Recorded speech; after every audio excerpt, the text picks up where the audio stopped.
Бұл пакет жай қоқыс емес еді. Оның ішінде біреудің соңғы сәттері жатқан. Таңертең қала әлі толық оянбаған. Күн жаңа ғана көтеріліп келеді, ауада шілденің ыстығы сезіле бастайды. Қоқыс таситын көлік әдеттегі бағытымен бетон алаңға келіп тоқтады. Бұл жер күн сайын жүздеген адамдардың назарынан тыс қалатын қарапайым орын. Контейнерлер, иіс, шу бәрі қалыпты. Коммуналды қызметкерлер үшін бұл жай жұмыс. Олар күн сайын дәл осындай жүздеген бактарды босатады. Ешкім ішіне қарап, не бар екенін ойламайды. Бірақ дәл осы күні бір нәрсе өзгеше болды. Контейнердің түбінде жатқан қара пакет бірден көзге түсті. Ол басқа қоқыстардан ерекшеленді. Өлшемі үлкен, пішіні түсініксіз. Ал ең бастысы, ол тым ауыр көрінді. Жұмысшылардың бірі үнсіз жақындады. Бірнеше секунд бойы тек қарап тұрды. Ішкі түйсік, бұл жерде бір нәрсе дұрыс емес деп тұрды. Сол сәт олар өмір бойы ұмытпайды. Пакет бірнеше қабат қалың, кең скотчпен оралған еді. Мұндай орау кездейсоқ емес. Бұл әдейі мұқият жасалған жұмыс. Жұмысшылардың бірі қолын созып пакетті көтермек болды. Алғашқы секундта ол салмақты сезді. Бұл тым ауыр еді. Қарапайым қоқыс үшін шамадан тыс ауыр. Ол тағы бір рет тырысты. Басқалары да жақындай бастады. Келесі сәтте полиэтилен шыдамай жыртылып кетті. Сол сәтте ауаға ауыр, өткір иіс тарады. Бұл иісті ешкім шатастырмайды. Бұл өлімнің иісі. Жұмысшылар бірден артқа шегінді. Жүрек соғысы күшейіп кетті. Жыртылған жерден адам денесіне ұқсас нәрсе көрінді. Ешкім ештеңе айтпады. Бәрі түсінікті еді. Олар қоқыс емес адам тапты. Пакеттің ішінен анық көрінді, бұл әйел адамның денесі еді. Ол жерде ұзақ жатқан. Дене өзгеріске ұшыраған. Уақыт өз ізін қалдырған. Жұмысшылар шок күйінде тұрды. Кейбірі көзін басқа жаққа бұрды. Кейбірі қозғала алмай қалды. Бұл енді жай жұмыс емес еді. Бұл қылмыс. Олар бірден контейнерден алыстап полиция шақырды. 15 минут өтпей оқиға орнына бірнеше патрульдік көлік келді. Олардың артынан тергеушілер, криминалистер. Алаң қоршауға алынды. Кәдімгі қоқыс орны бір сәтте қылмыс сахнасына айналды. Сарапшылар пакетті мұқият қарап шықты. Қалың скотч, бірнеше қабат пленка. Бұл асығыс жасалған әрекет емес. Бұл біреудің ізді жасыруға тырысқаны. Және олар бірден түсінді.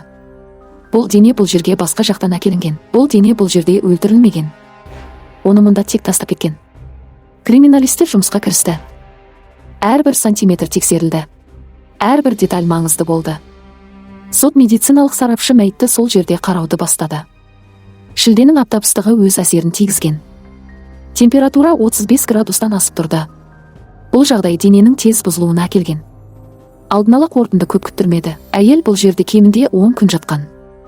Бірақ ең маңызды деталь. Контейнердің ішінде қан жоқ еді. Жерде де жоқ. Айналада да жоқ. Бұл бір нәрсені білдіреді.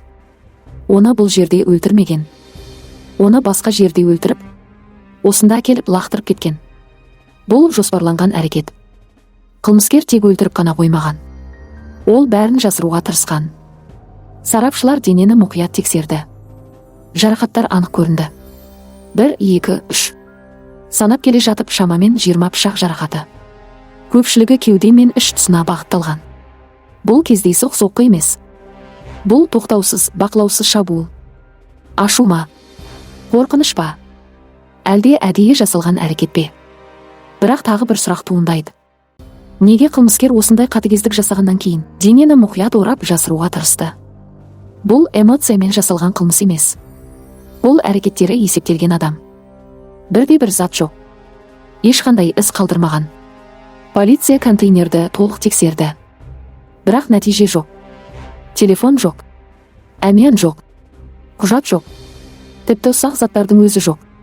Бұл дегеніміз қылмыскер жәбірленушінің кім екенін жасыруға тырысқан. Камералар тексеріле бастады. Контейнерге апаратын жолдар, көшелер, бұрыштар.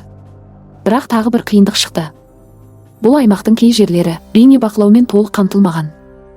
Яғни қылмыскер дәл осы соқыр аймақты пайдаланған болуы мүмкін. Уақытты анықтау да мүмкін болмады. Пакет нақты қашан тасталғаны белгісіз. Тергеуде бір ғана жол қалды. Жоғалған адамдар. Сол тізімде бір есім бәрін өзгертті. Соңғы 2 аптадағы жоғалған әйелдер тізімі қаралды. Көп іс болды, бірақ біреуі ерекше көзге түсті. 26 жастағы әйел. Аты Диана. Ол 21 шілде күні жоғалған. Жай ғана үйден шыққан. Жай ғана жұмысқа кеткен. Және қайта оралмаған. Уақыт аралығы сәйкес келеді. 10 күн. Бұл кездейсоқтық болуы мүмкін бе? Тергеушілер бұл нұсқаны тексеруге шешім қабылдады. Ең ауыр сәт үміттің үзілген кезі. Диананың анасы мен күйеуі моргқа шақырылды. Олар бұл шақырудың нені білдіретінін түсінді. Бірақ жүріп, соңына дейін сенгісі келмейді.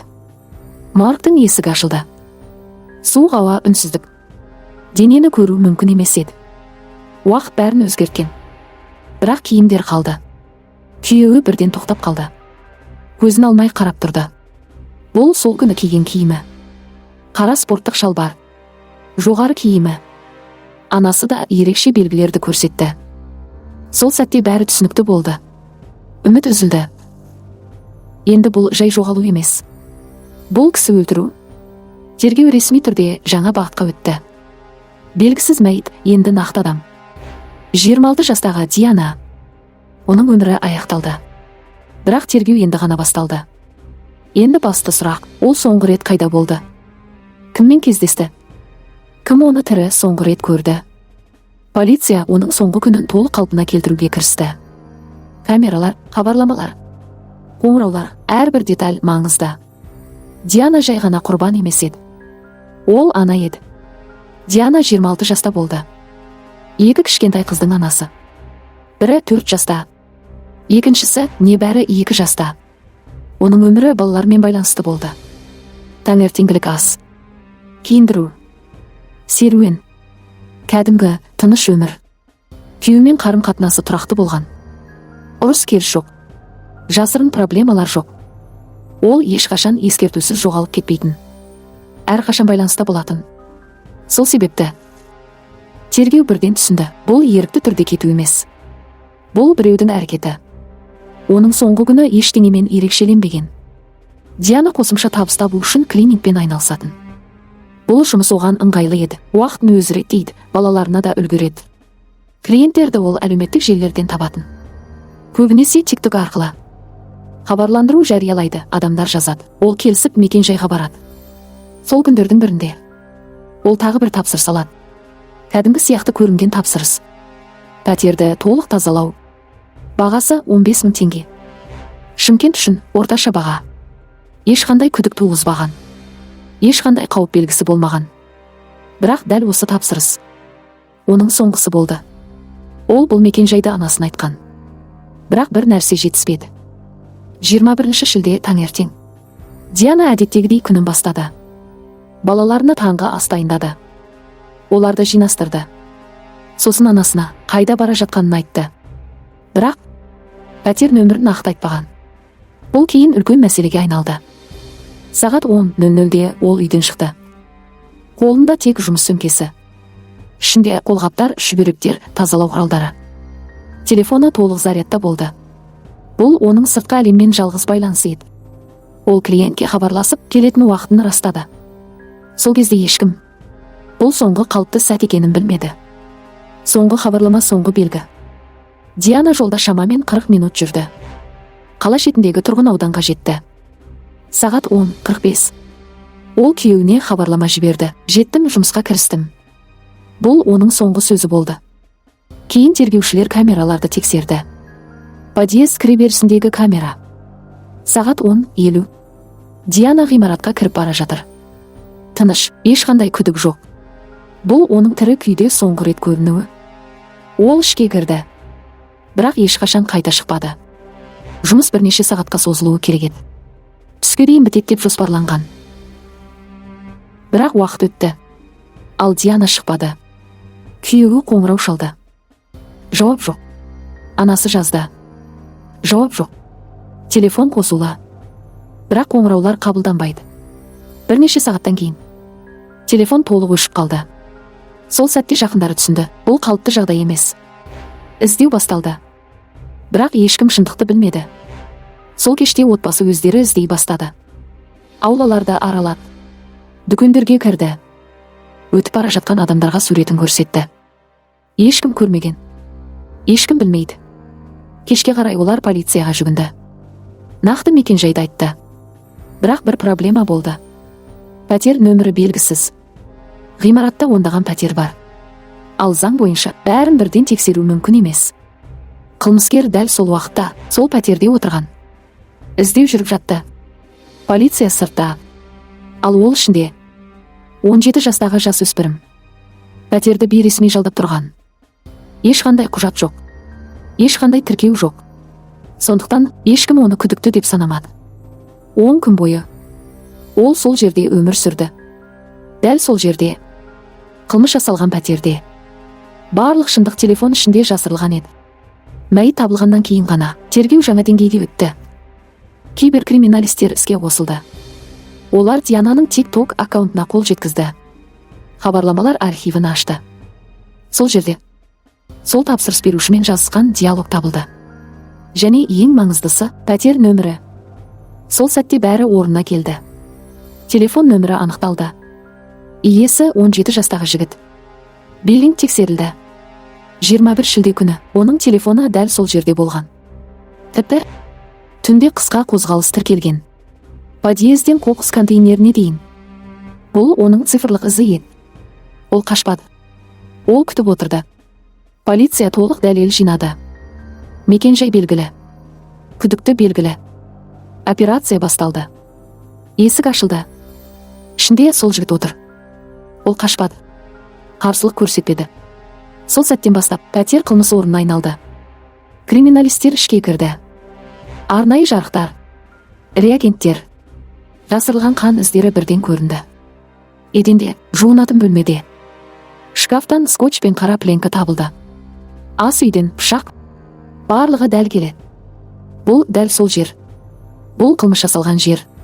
Ол бәрін мойындады. Және еш өкінбеді. Тергеу кезінде 17 жастағы күдікті жауап бере бастады. Оның дауысы тыныш еді. Қорқыныш жоқ. Өкіну жоқ. Ол бәрін ретімен айтып берді. Диана сол күні пәтерге келген. Жұмысын бастап тазалауды аяқтаған. Барлығы қалыпты өткен. Бірақ кейін ол ақша сұраған.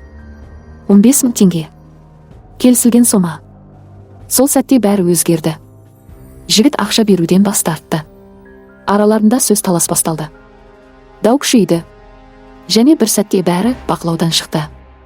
Бір сәт. Және адам өмірі тоқтады. Дау кезінде жігіт ас үйден пышақ алды. Алғашқы соққы. Сосын тағы бір. Тағы. Сараптама көрсеткендей шамамен 20 рет. Көпшілігі кеуде мен ішке бағытталған. Бұл қорғану емес. Бұл тоқтамай жасалған шабуыл. Диана сол жерде көз жұмды.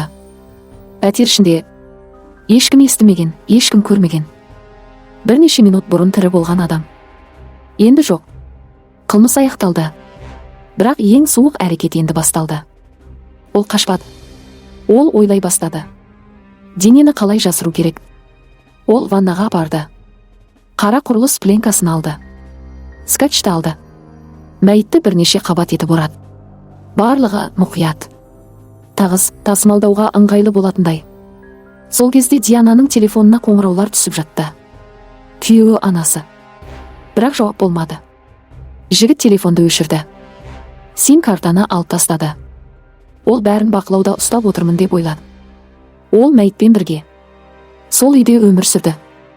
Түн түскенін күтті. Адамдар азайған кезде ол пакетті көтеріп сыртқа шықты. Жол қысқа ғана. Подъезден қоқыс контейнеріне дейін. Сол жерде ол пакетті тастады. Қараңғылықта ешкім көрмеді. Сосын қайта оралды. Және сол пәтерде тағы 10 күн тұрды. Ас үйде тамақ ішті. Сол бөлмеде ұйықтады. Қан іздерін жууға тырысты. Бірақ бәрін жоя алмады. Ол бір нәрсеге сенді. Ешкім ешқашан білмейді деп. Бірақ шындық бәрібір табылды. Тергеу барлық дәлелді жинады. Қан іздері, пышақ, орау материалдары. Және ең бастысы, оның өз мойындауы. Ол бәрін егжей-тегжейлі айтып берді. Қалай ұрғанын, қалай орағанын, қалай тастағанын. Сөздерінде эмоция жоқ еді. Барлығы жай ғана әрекеттер тізбегі сияқты. Бұл тергеушілерді де таң қалдырды. Сот және ең ауыр сұрақ. Іс сотқа жетті. Айыпталушы 17 жаста. Бұл шешуші фактор болды. Қазақстан заңына сәйкес, кәмелетке толмағандарға жаза шектеулі. Прокурор барлық дәлелді келтірді. Экспертизалар, айғақтар, мойындау. Бұл әдейі жасалған кісі өлтіру. Бірақ заң шектеу қояды. 20 пышақ соққысы. Және небәрі 7,5 жыл. Сот үкімі шықты. 7 жыл 6 ай бас бостандығынан айыру. Бұл мүмкін болған ең жоғарғы жаза. Залда үнсіздік орнады. Диананың анасы, күйеуі, бұл шешіммен келісе алмады. 2 баланың анасы өлтірілді. Ал жаза 7,5 жыл. Бұл әділдік пе? Бір өмір 7 жылға тең бе? Диананың артында 2 кішкентай қыз қалды. Олар енді анасын ешқашан көрмейді. Отбасы апелляция берді. Олар әділдік іздеуде. Бірақ бір сұрақ ашық қалды. Адам өмірінің бағасы қандай? Бұл оқиға жай қылмыс емес. Бұл сенім, қауіпсіздік және әділдік туралы сұрақ. Егер сен бейтаныс адамға есік ашсаң, оның кім екенін білесің бе? Бұл қара файл. Мұндай оқиғалар қайталанбасын десең, сақ бол. Арнаға тіркел, ал біз шындықты көрсетуді жалғастырамыз.